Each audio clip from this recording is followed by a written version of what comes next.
Hello, good morning and welcome. My name's Jonathan and I'm an engineer at Google. And welcome to today's session. We're going to talk about how to build testable apps for Android.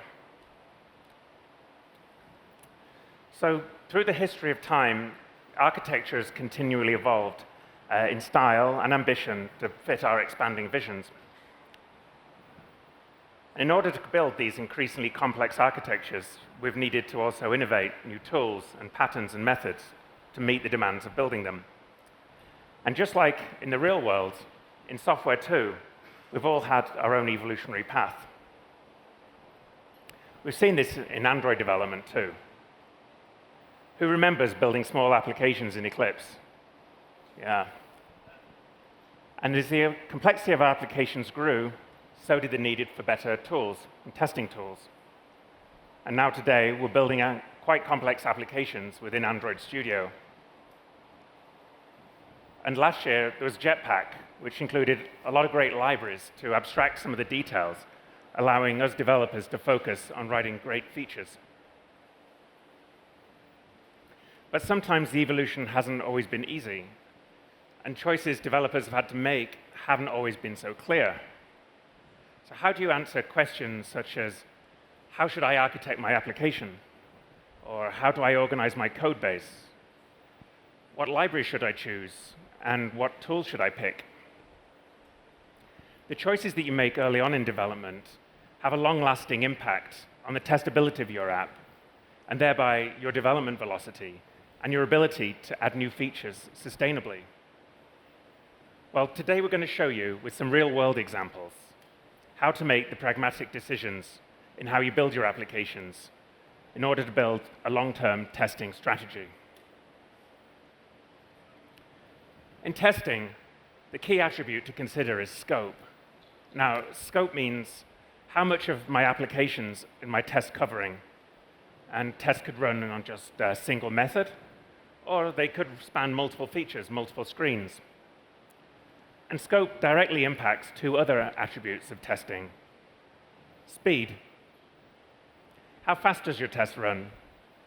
And some can take from the order of milliseconds, and others all the way up to minutes, or maybe more. And fidelity. How close to real-world scenarios does your test case simulate? An increasing scope typically increases the fidelity of your tests, but it does so at the expense of speed, and vice versa. And you can't actually have a single test that gives you the best of everything. So the question is, when is good good enough? When do you really need perfect? And how do you achieve the right balance? The testing pyramid is used as a guide to help you create that balance. As you go up the pyramid, you improve on fidelity by increasing the scope. But remember, this comes at the price of speed, focus, and scalability. Unit tests. They've got to be fast, lightweight, highly focused, in order that they can achieve high scalability. They're really easy to define because most of the time we're just testing a single method in a single class within our application. And this means that they're going to give you really high degree of focus to the origin of a failure. Integration tests are the next category of test. And here we're trying to bring together several units within our application, and we're interested in verifying their collaboration, making sure that when we bring them together, that they all behave expected as a whole. And end-to-end tests. They step through key paths in our application, often covering multiple screens and features. And these are also really easy to define because at this stage, we know we're testing our whole application. Today, we're launching a new to-do application. Well, it's not really an official Google product, but it is a real application. It's part of the refreshed Android testing Codelab that we're launching today. So you can go ahead, check it out, build, test, work through all the examples that you'll see right here in this session today.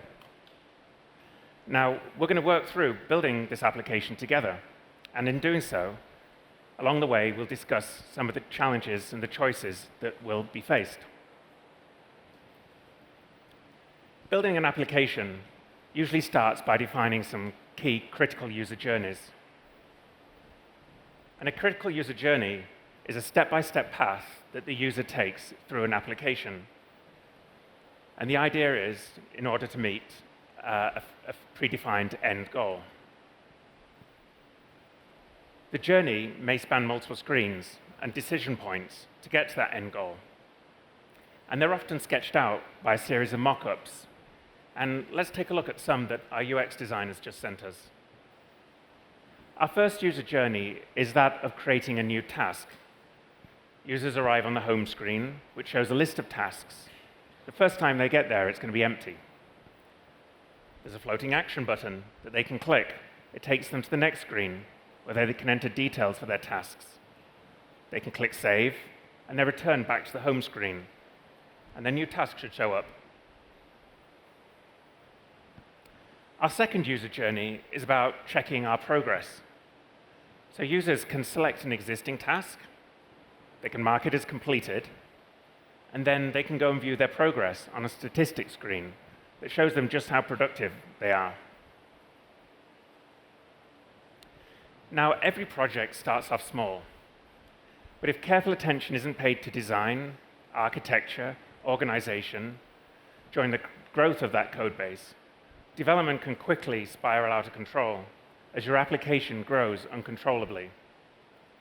Without any thought, your code base can quickly turn to a huge monolith, a spaghetti-like ball of incoherent dependencies that are not only hard to reason about, but they're difficult to test as well. If individual units don't follow key principles such as that of high cohesion and low coupling, they become really difficult to test alone in isolation. And furthermore, with a monolithic code base like this, anytime you make a single change to your application, you have to rebuild everything. And these factors force the majority of tests to end up being large end-to-end tests. How does this affect our pyramid? Well, with such resulting chaos, you can see that our pyramid is now completely disproportional to how we'd like it to look. If we do try to think about organization from when we start out, our first thought might be following a layered architecture. At this stage in development, it's the only dimension that's visible to us. And there are also Android concepts that map neatly to each layer, so maybe this makes sense. And by structuring our code this way, we can slash dependencies, follow those principles of high cohesion, low coupling, maybe introduce dependency injection, and now we can see that unit tests are possible. But as our application grows in complexity, we start to notice that it grows by the dimension of features rather than architectural layers.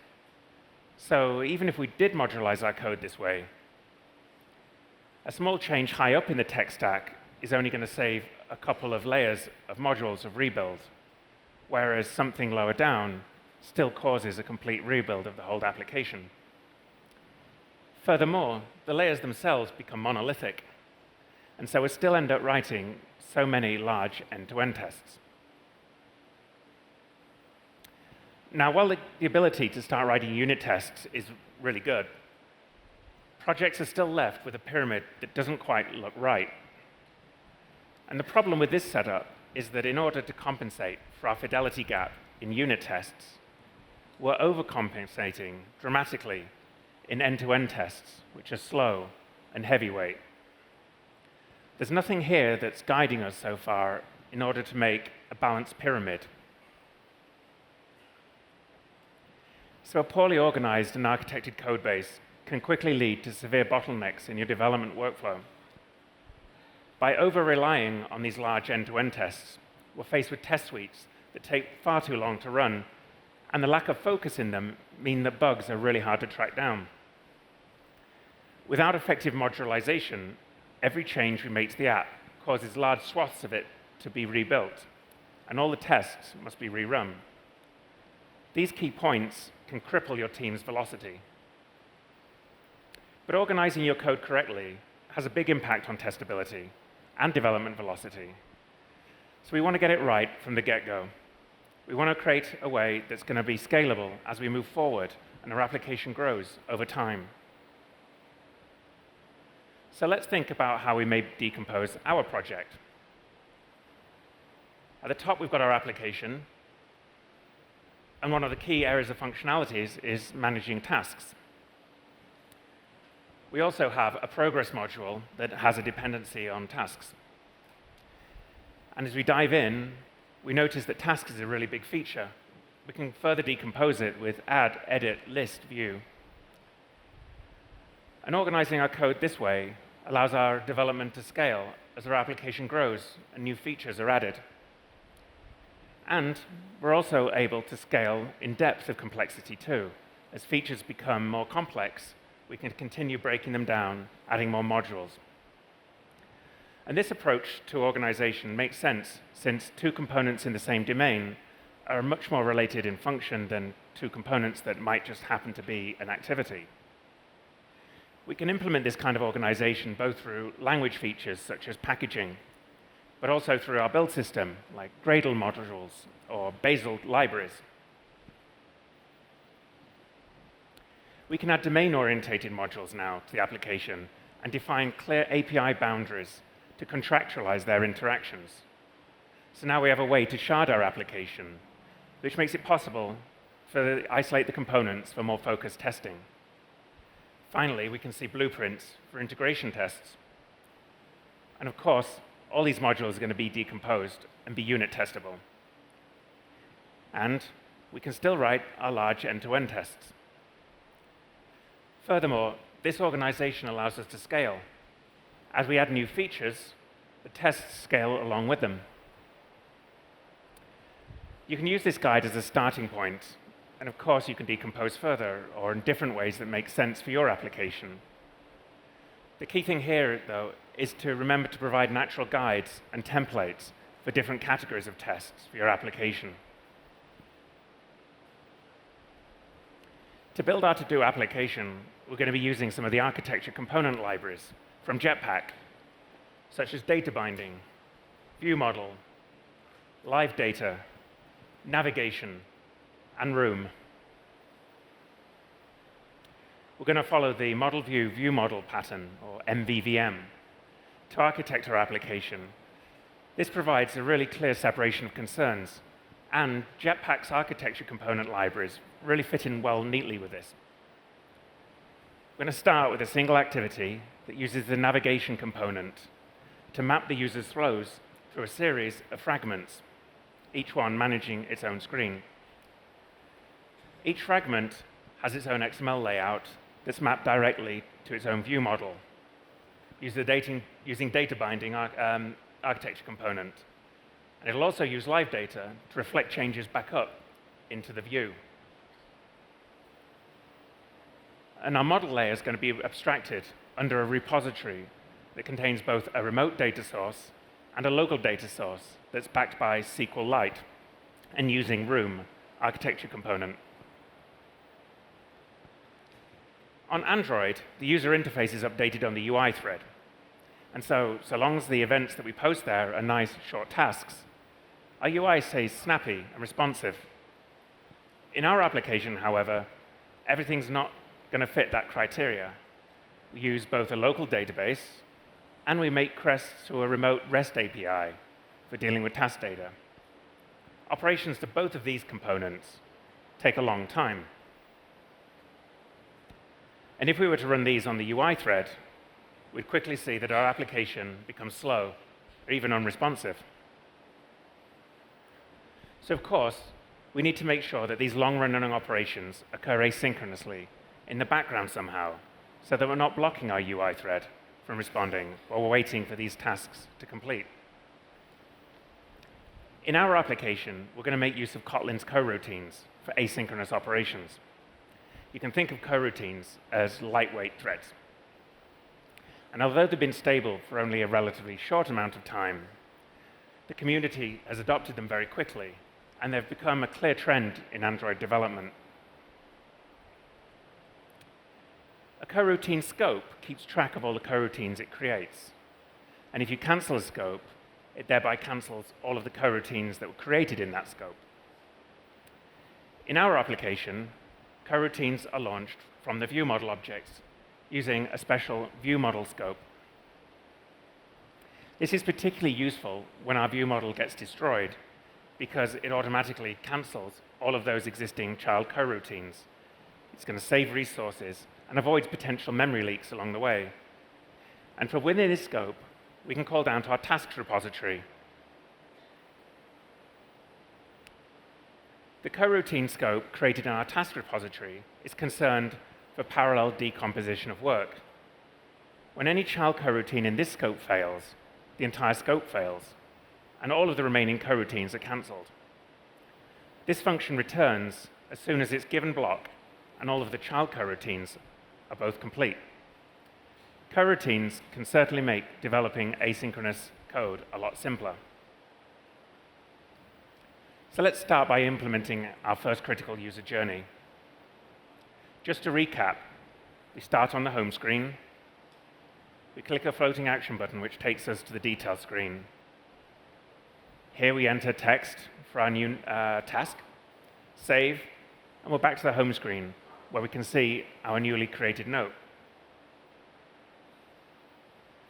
We're going to develop our application using test-driven development. And this is a school of thought where we first codify the specification of our application in tests, first of all. And only then do we write the production code in order to satisfy that specification. We're also going to do all this top-down, starting from the end-to-end test, and then breaking this down and decomposing further and further until we finally reach the individual units that are required to satisfy the feature we're building. So let's start by writing an end-to-end test. It's going to be failing first, but we know that by the time we make it pass, our feature's complete. It's a good signal for the end state. Let's review some key qualities of end-to-end tests. The main thing we're looking for here is that we've got confidence in the final application when it's finished.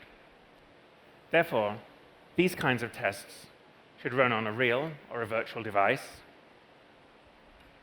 and to make sure that our code interacts with the Android environment as expected. Our application should also look as close to the final application as possible that we're going to ship. And we should test it in the very same way that our users are going to interact with it. This means we're doing black box testing. And here, we don't need to be exhaustive with all the tests. That's the job of tests at other layers. Now, let's examine the scope of the code and see what we're going to exercise in our test. It looks like, for our first test case, the add edit task fragment screen and the tasks fragment screen are what's important. So for this particular end-to-end test, we're just going to discard and ignore task details for the moment. We can start on the home screen by using activity scenario to launch the tasks activity class. Then we can click on the floating action button, which should take us to the next screen. And here we can use Espresso to enter text into the details screen. And one more time with Espresso to click the button, which should send us back to the first screen. And here, make a simple assertion to check that the newly added task appears on the home screen. Now, we're not using any special APIs or any hooks or backdoors. This is known as black box testing. And interacting with the application this way gives us the confidence that it'll still work if a real user were to step through the flow in exactly the same way. So now we need to add some integration tests in order to bridge the gap between those large end-to-end tests that we've just written and the smaller, faster, exhaustive unit tests that we'll be adding later. Here we're looking for something that gives us a good clue that all of the individual units that we're bringing together collaborate as planned. That's where the focus should be here. These tests should be relatively scalable. And providing enough coverage at this level means we need to lean less and less on those large, heavyweight end-to-end tests. Here, it's kind of less important that we're using all real components, and it's OK to make judicious use of testing APIs. But what exactly kind of tests should we be writing at this level? When we introduced scope earlier in the session, we defined it as the amount of real code that's exercised by the test. And in the end-to-end test we've already seen, that scope's pretty large. With integration tests, it's a little more nuanced. Luckily, our architecture and code organization leads us straight to some good candidates. Let's approach this by decomposition. If the previous end-to-end test just focused on the add-edit task fragment screen and the tasks fragment screen, we already know that this next integration test has got to be a smaller scope than that. And looking at our architecture diagram, I can already see the first candidate. Let's start by writing an integration test for the entire tech stack that supports the Add New Task screen. So we'll remove the task list screen from the equation. Do you see any other candidates here where we might want to limit their scope? Well, some of the objects in the scope of your test might have some undesirable characteristics. Perhaps one of them is too slow. Maybe it reads a large file at startup. Perhaps another is a really heavyweight dependency that takes a long time to build. Perhaps it makes arbitrary network connections, causing our test to be flaky. And some dependencies, they just can't be controlled in the way that we need to simulate within our tests. And in such cases, you may want to consider replacing that original dependency with a test double. Test doubles are stand-ins for the real object. There are several categories of test doubles. Each of them range in fidelity. Dummies, these are just intended for stand-in for the real behavior, just to satisfy dependencies. Then stubs, which aim to offer one-off specific behavior that allow you to configure it for the needs of your test. Either of these could be hand-rolled, or they could be provided by your mocking library, such as Mockito. Or consider fakes, which aim to be a more accurate yet lightweight substitute for the real thing. And you may be surprised to still see real objects up here. Sometimes, though, it makes sense to use real objects in your tests if it avoids any of those criteria that we considered before, and where it makes the test more readable and robust over the alternative. Value objects are just one example of where you should always prefer using a real object. Taking a closer look, there are now some candidates where we might want to start removing the scope. We could drive our test through task activity, but this is concerned with the navigation between screens, and we don't need to test this at this level. That's more of an end-to-end test. So instead, we're going to reach for fragment scenario and use Espresso to test the UI directly. We're going to need to switch in a test double for our navigation controller, however. And we can use this to verify that our navigation is working as expected. Task repository, it presents a clear and well-defined API to all the layers above. So it's good practice to make use of this API from tests and to use that to check to see if our test had saved the task correctly. But look, including a remote data source which connects to an external server, that's going to make our test slow and flaky. So let's switch that out also for a test double. So first, we're using fragment scenario to launch our fragment.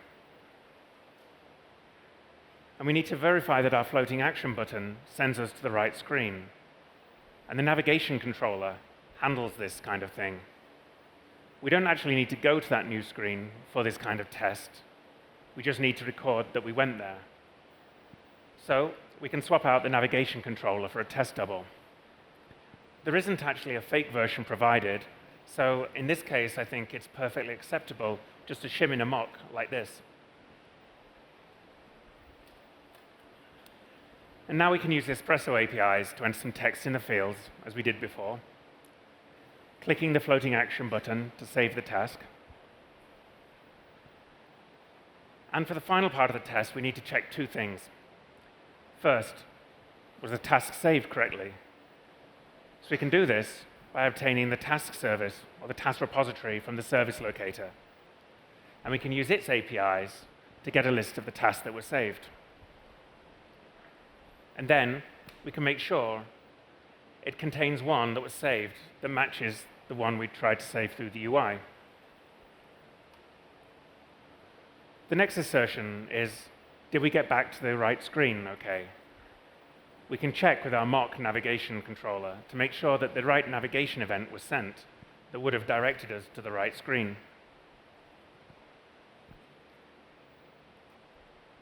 And we can decompose further and look for other ways that we might want to limit scope in order to create smaller and smaller integration tests. Let's take task repository, for example. It represents our model. It's got a well-defined API that supports all the task UI features, as well as features in other modules, like the progress module. And it's also likely to contain large amounts of complexity and business value, and it includes a good deal of collaborators. And this makes it a great candidate for covering with an integration test. So let's remove all of the UI from the scope of this test. Now we can proceed to directly test this well-defined API of our task repository. And here we'll make similar choices when it comes to fidelity, to hermetic principles, and speed trade-offs, just like we did in the last test. We'll keep using a fake to stand in for the real data source, and as well as providing us for repeatable tests, a fake here allows us to configure all kinds of test data sets that we might want to wire up for certain conditions, testing in different ways. Having a well-defined API at the model layer also allows us to do something else that's really cool. What if we take our task repository and extract away an interface? Now we can create a fake version. And by running the same tests against the fake that we run against our production repository, our fake becomes a verified fake. And what we're doing is guaranteeing its behavior meets the same specification as our real production code. And if we create separate modules for both our APIs and our fakes, other modules that we interact with will see faster build times and more lightweight tests. So here we have a fake for our model layer that we're confident in, and we can start to use it in other tests. Coming back to the first integration test we wrote for the add edit task screen, we could have equally written this integration test with a fake task repository. We trust our fake because it's a verified fake, and it's really fast too. It probably stores its data in an in-memory hash map. We can apply that same testing blueprint across all of the other modules in the tasks UI. These UI modules are another group of components whose integration we're really concerned with. We want to be sure that view models collaborate correctly with our fragments. Is our data binding wired up? Are all the possible input validation cases handled correctly? And unit tests. These verify the operations of very small units of code.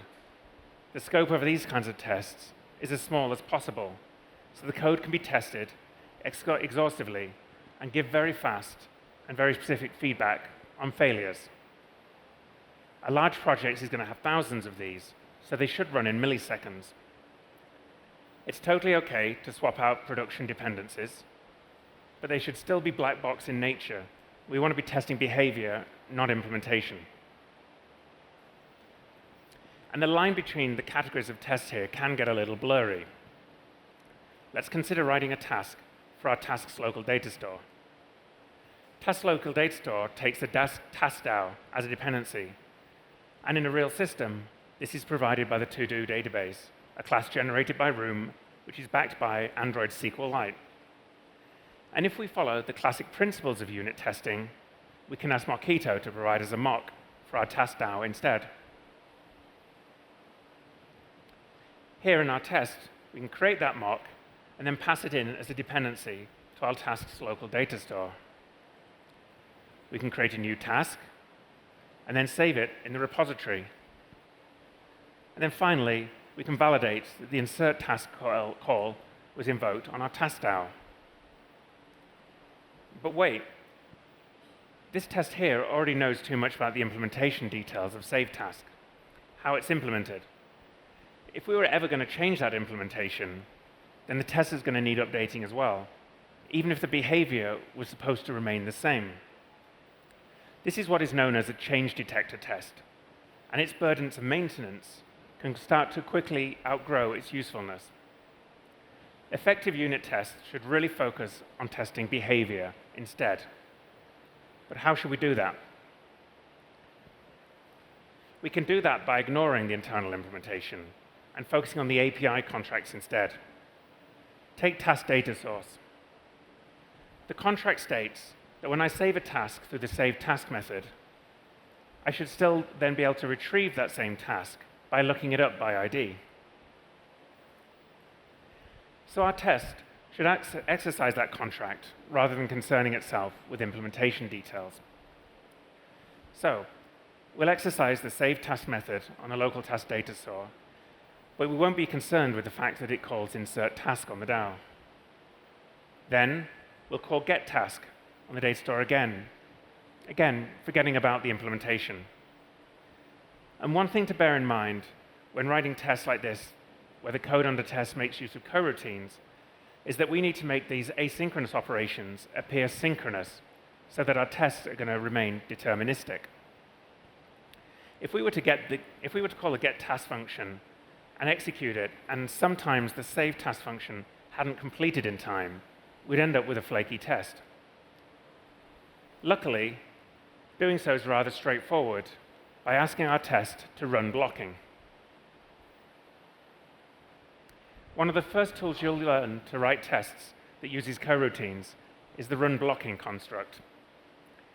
In the context of run blocking, the give and suspend function and all of the children in the call hierarchy are effectively going to block the main thread until it finishes executing. And you're going to find this a really useful tool when exercising code whose behavior relies on coroutines and needs to be highly deterministic. So the test we actually want to write is going to look something like this. We create a task, save it to the data source, then we ask the local data source to retrieve that task back for us. And finally, we can make an assertion that we got what we expected. In fact, Google and JetBrains have just recently collaborated to just launch the run blocking test coroutine builder. And this makes testing coroutines even easier. It's currently marked as an experimental coroutines API. So please go and check it out and give us some feedback and any bugs that you might find. So in order to write this test, it's important that our data store maintains state. And it does this through its dependency task DAO. So the problem is, with using Mockito, trying to maintain state through these one-off stubbing calls can get messy really fast. So we could instead implement our task DAO using a fake, like we did earlier with the repository. But we're going to choose not to go down that route for some good reasons. Firstly, it doesn't seem that the task DAO interface is going to be part of our module's public API. And so no one else is going to benefit from reusing that fake. And secondly, right now, I can't think of another part of our code that would benefit from that fake too. And this is one of those cases where it actually makes sense to make use of the real objects rather than putting in a fake. In this case, Room provides some really useful testing infrastructure for us. We can ask Room to build us an in-memory to-do database, and then we can use that to obtain the task DAO backed by that in-memory database and provide it to our local data store. Of course, we clean it up after tests, but in all other senses, it's the same as the production database, but it's faster as it doesn't write data to files on the file system, and therefore it also provides better isolation through tests. So is this still a unit test, or is it now an integration test because we're using real objects rather than just mocks? It's a good question, and one many people will disagree on. And it's true, the lines can become blurry at times. But the key takeaway here is that you shouldn't ever be afraid of using real dependencies in your tests where it makes sense, where they're more readable, more lightweight, and robust. So let's just recap the kinds of tests that we wrote today. We added an end-to-end test that covers a critical key user journey through our application. We decomposed the feature to add an integration test that tests an entire vertical slice through our application, from the UI down to the data layer. And we also added an integration test that verifies our model, which is key because other modules are going to be depending on it. And finally, we're able to decompose and write smaller groups of integration and unit tests, such as the ones for the UI or the local data store. Modularization of your code base with clearly defined intermodule contracts allow you to streamline your project's build. Create compile time dependencies against small API modules, leading to faster build times on each change. And export testing infrastructure, such as lightweight verified fakes, that other modules can swap in and thereby decouple their tests from your heavyweight production dependencies. So while you can and should have end-to-end tests to give you confidence in your app, the vast majority of tests should not be in this category. Modularizing your app like this allows you to push down many of those large end-to-end tests to more focused, smaller tests at the module level. And each one is decoupled from the next. Finally, this allows us to build a really well-balanced pyramid. And through this thoughtful architecture, there's a number of obvious cutoff points that have surfaced naturally within the pyramid. You'll need to identify the right spots for testing in your own application. What works for one project might not work for another. So it's really important that whatever you choose, you document it clearly so that all collaborators on your team are on the same page. In Android development, there's two kinds of tests. Local tests that run on the VM, local JVM, they can be just pure JUnit tests, or they can use Roboelectric to provide a simulation of Android. They're much faster, they're highly scalable, but they don't offer the same confidence that a real device would. On the other hand, there's instrumentation tests that run on a real or a virtual device. While slower, lacking scalability, they are true to the behavior of real Android. Last year, we launched Jetpack AndroidX Test, which brought together a unified set of APIs that will work on both kinds of tests. And these APIs allow us to focus on writing Android tests without thinking about the tools that we're using underneath or where the test is going to be executed. And at the heart of what we're releasing today is increased stability, improved interoperation with Android Studio, better off-device support for Espresso, resources, and the UI thread control, and of course, support for the latest Jetpack architecture components. While tests of all sizes can run on a real or a virtual device, these improvements have made it possible to run increasingly larger integration tests faster on the local JVM. All of the integration tests that we've documented today and in the Codelab will run equally well on both the local JVM or on a real or a virtual device. Project Nitrogen is our vision for a unified test execution platform. It brings together all these many disparate tools and environments. With Nitrogen, any test that's written with a unified API using AndroidX Test can be run on any of these execution platforms seamlessly. From Android Studio or your continuous build system, you've got the option to run any Android test on a variety of these platforms, such as virtual devices, cloud farms, simulated devices. And while the team is still working hard to bring this vision to reality, in the meantime, we'll share a little trick with you. Normally, local tests would be placed in the test source route. Instrumentation tests go in the Android test source route. But to show you what's possible with a unified API, in this Codelab, we're using a little trick to create a shared test source root folder. And here we can place tests that, written with the unified API, run on both device and off device. And how and where you decide to run them really depends on your project's philosophies or needs. But here you can start to see the possibilities. Today, we're also launching an early access program for Nitrogen for tools integrators. So if you're a developer that maintains monitoring, profiling, performance tools, you provide continuous integration platforms, you build real or device services for developers, you make IDEs or build farms, we're looking to hear from you and get your feedback on our early access. So please go ahead, check out the code in the Codelab. You can see the great examples for project structure and blueprints, examples of the kinds of tests you should be writing at different level using the unified APIs, and see just what kinds of tests are possible to run on and off device, which leads the way to Project Nitrogen. This is all available online now, and it's available right here in the Codelab section for you to check out.